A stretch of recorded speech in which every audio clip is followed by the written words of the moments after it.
साथ में एक कुल्हाड़ी ले ली। मैं गंभीर भाव धारण किए हुए था, लेकिन गया इसे अभी तक मजाक ही समझ रहा था। फिर भी उसके मुख पर उत्सुकता या आनंद का कोई चिन्ह न था। शायद हम दोनों में जो अंतर हो गया था, यही सोचने में मगन था। मैंने पूछा, तुम्हें कभी हमारी याद आती थी गया? सच कहना। गया झेपता हुआ बोला, मैं आपको याद करता हुजूर, किस लायक हूँ। भाग में आपके साथ कुछ दिन खेलना बदा था, नहीं मेरी क्या गिनती। मैंने कुछ उदास होकर कहा, लेकिन मुझे तो बराबर तुम्हारी याद आती थी।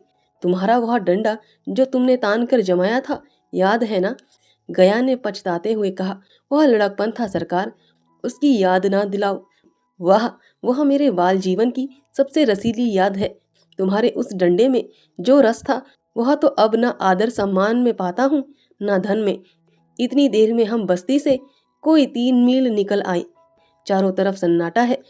पश्चिम और कोसों तक भीमताल फैला हुआ है, जहां आकर हम किसी समय कमल पुष्प तोड़ ले जाते थे और उसके झुमक बनाकर कानों में डाल लेते थे।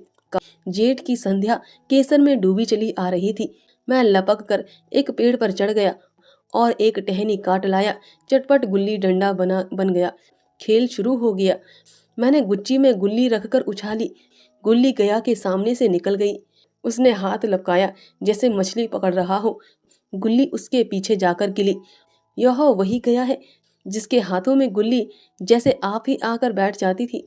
वह दाहिने बाएं कहीं हो, गुल्ली उसकी हथेली में ही पहुंचती थी, जैसे गुल्लियों पर वशीकरण डाल देता हो। नई गुल्ली, पुरानी गुल्ली, छोटी गुल्ली, बड़ी गुल्ली, नोकदार गुल्ली, सपाट गुल्ली, सभी उससे मिल जाती थी, जैसे उसके हाथों में कोई चुंबक हो, गुल्लियों को खींच लेता हो। लेकिन आज गुल्लियों को उससे वह प्रेम नहीं रहा। फिर तो मैंने पदाना शुरू किया। मैं तरह तरह की धांधलियां कर रहा था। अभ्यास की कसर बेमानी से पूरी कर रहा था। ऊंच जाने पर भी डंडा खुले जाता था। हालांकि शस्त्र के अनुसार गया की बारी आनी चाहिए थी।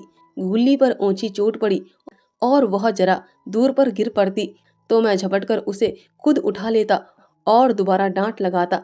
गया यह सारी बेकादगियां देख रहा था, पर कुछ न बोलता था, जैसे उसे वह सब कायदे कानून भूल गए। उसका निशाना कितना अचूक था। गुल्ली उसके हाथ से निकलकर टन से डंडे से आकर लगती थी। उसके हाथ से छूटकर उसका काम था डंडे से टकरा जाना। लेकिन आज वह गुल्ली डंडे में लगती ही नहीं। कभी दाहिने जाती है, कभी बाएं, कभी आगे, कभी पीछे। आध घंटे पदाने के बाद एक गुल्ली डंडे में आ गई। मैंने धांधली की। गुल्ली डंडे में नहीं लगी, बिल्कुल पास से गई, लेकिन लगी नहीं। गया ने किसी प्रकार का असंतोष प्रकट नहीं किया। ना लगी होगी। डंडे में लगती तो क्या मैं बेमानी करता? नहीं भैया, तुम भला बेमानी करोगे? बचपन में मजाल था कि मैं ऐसा घपला करके जीता बचता। यही गया गर्दन पर चढ़ बैठता। लेकिन आज मैं उसे कितनी आसानी से धोखा दिए चला जाता था। गधा है, सारी बातें भूल गया। सहसा गुल्ली फिर डंडे से लगी और इतनी जोर से लगी कि जैसे बंदूक छूटी हो। इस प्रमाण के सामने अब किसी तरह की धांधली करने का साहस मुझे इस वक्त भी ना हो सका। क्यों न एक बार सबको झूठ बताने की चेष्टा करूं। मेरा हर्ज ही क्या है।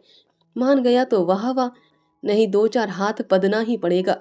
अंधेरा का बहाना करके जल्दी से छुड़ा लूंगा, फिर कौन दाव देने आता है। गया ने विजय के उल्लास में कहा, लग गई लग गई। टन से बोली। मैंने अनजान बनने की चेष्टा करके कहा, तुमने लगते देखा? मैंने तो नहीं देखा। टन से बोली है सरकार, और जो किसी ईंट से टकरा गई हो। मेरे मुख से यह वाक्य उस समय कैसे निकला, इसका मुझे खुद आश्चर्य है। इस सत्य को झुटलाना वैसा ही था जैसे दिन को रात बताना। हम दोनों ने गुल्ली को डंडे में जोर से लगते देखा था, लेकिन गया ने मेरा कथन स्वीकार कर लिया। हाँ, किसी ईंट में ही लगी होगी, डंडे में लगती तो इतनी आवाज न आती। मैंने फिर पदाना शुरू किया, लेकिन इतनी प्रत्यक्ष धांधली कर लेने के बाद गया की सरलता पर मुझे दया आने लगी। इसलिए जब तीसरी बार गुल्ली डंडे में लगी तो मैंने बड़ी उदारता से दाव देने का तय कर लिया। गया ने कहा, अब तो अंधेरा हो गया है भैया, कल पर रखो। मैंने सोचा, कल बहुत सा समय होगा, यह न जाने कितनी देर पदाए, इसलिए इसी वक्त मुआमला साफ कर लेना अच्छा होगा। नहीं नहीं, अभी उजाला है, तुम अपना दाव ले लो। गुल्ली सूझेगी नहीं। कुछ परवाह नहीं, गया ने पदाना शुरू किया, पर उसे अब बिल्कुल अभ्यास ना था। उसे 2 बार टांड लगाने का इरादा किया, पर दोनों ही बार हुच गया। 1 मिनट से कम में वह दाव खो बैठा। मैंने अपनी हृदय की विशालता का परिचय दिया। एक दाव और खेल लो, तुम तो पहले ही हाथ में हुच गए। नहीं भैया, अब अंधेरा हो गया, तुम्हारा अभ्यास छूट गया, कभी खेलते नहीं। खेलने का समय कहाँ मिलता है भैया। हम दोनों मोटर पर जा बैठे और चिराग जलते जलते पड़ाव पर पहुंच गए। गया चलते चलते बोला, कल यहाँ गुल्ली डंडा होगा, सभी पुराने खिलाड़ी खेलेंगे, तुम भी आओ। जब तुम्हें फुर्सत हो तभी खिलाड़ियों को बुलाऊं। मैंने शाम का समय दिया और दूसरे दिन मैच देखने गया। कोई 10 आदमियों की मंडली थी। कई मेरे लड़कपन के साथी निकले। अधिकांश युवक थे जिन्हें मैं पहचान न सका। खेल शुरू हुआ। मैं मोटर पर बैठा बैठा तमाशा देखने लगा। आज गया का खेल, उसका निपुण देखकर मैं चकित हो गया। टांड लगता तो गुल्ली आसमान से बातें करती। कल की सी वह झिझक, वह हिचकिचाहट, वह बेदिली आज न थी। लड़कपन में जो बात थी, आज उसने प्रौढ़ता प्राप्त कर ली थी।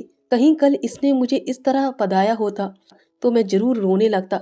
उसके डंडे की चोट खाकर गुल्ली 200 गज की खबर लाती थी। पदने वालों में एक युवक ने कुछ धांधली की। उसने अपने विचार में गुल्ली लपक ली थी। गया का कहना था गुल्ली जमीन में लगकर उछली थी। इन दोनों में ताल ठोकने की नौबत आई है। युवक दब गया। गया का तमतमाया हुआ चेहरा देखकर डर गया। अगर वह दब न जाता तो जरूर मारपीट हो जाती। मैं खेल में न था, पर दूसरों के इस खेल में मुझे वही लड़कपन का आनंद आ रहा था जब हम सब कुछ भूलकर खेल में मस्त हो जाते थे। अब मुझे मालूम हुआ कि कल गया ने मेरे साथ खेला नहीं, केवल खेलने का बहाना किया। उसने मुझे दया का पात्र समझा। मैंने धांधली की, बेईमानी की, पर उसे जरा भी क्रोध न आया, इसलिए कि वह खेल ना रहा था, मुझे खिला रहा था, मेरा मन रख रहा था। वह मुझे पदाकर मेरा कमचूर नहीं निकालना चाहता था। मैं अब अफसर हूँ। यह अफसरी मेरे और उसके बीच की दीवार बन गई है। मैं अब उसका लिहाज पा सकता हूँ, अदब पा सकता हूँ, सहचर्य नहीं पा सकता। लड़कपन था तब मैं उसका समक्ष था। यह पद पाकर अब मैं केवल उसकी दया योग्य हूँ। वह मुझे अपना जोड़ नहीं समझता। वह बड़ा हो गया है, वह बड़ा हो गया है, मैं छोटा हो गया हूँ। धन्यवाद दोस्तों। आशा है आपको यह कहानी पसंद आई हो।